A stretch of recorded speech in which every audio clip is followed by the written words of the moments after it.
Hi, I want to show you how I replaced a faulty switch for a garbage disposal here in the kitchen.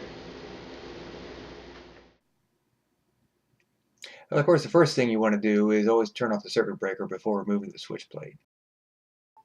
Now, this is the view of the switch for the garbage disposal. The one that's broken is the one on the right in this view.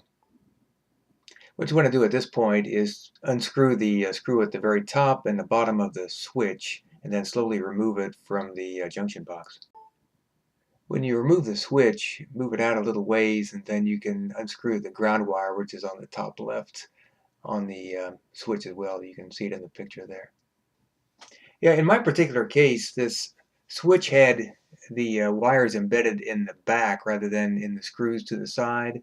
So in order to remove the wires from the back of the switch, you have to take a small screwdriver like a jeweler's screwdriver and put it into the small square holes next to the holes where the wires are located on the back of the switch. Sometimes it's hard to see unless you take a flashlight or something and light it up, but you can push in a jeweler screwdriver, for example, in the rectangular holes, and then that allows you to pull the wires out.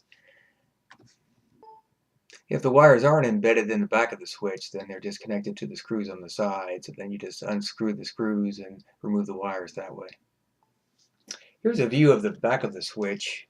The round holes is where the wires were placed in, and the square holes are the release holes that you can put a little screwdriver in and then release the wires. One thing I noticed with some of these switches is that back when my house was built back in 1986, these switches had holes that accommodated a 12 gauge copper wire, but the new switches only seem to accommodate 14 gauge wires in the back of the switch. So if you have a heavier gauge wire like a 12 gauge, you're going to be having to put them into the screws on the side or use the screws on the side rather than the holes in the back. In my particular case, since I have 12 gauge wire, what I did is I just used a needle nose pliers and bent the wires upward just a little bit and put the wires underneath each screw and then just screwed the screws tightly into the switch. I didn't try to bend the wire around the switch or anything like that because the wire is too thick to actually twist around the screw. So just putting it underneath the screw and tightening the wires seemed to work pretty well.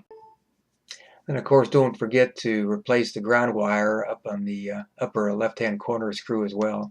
You can use a needle nose pliers or something like that to crimp the wire down a little bit if necessary.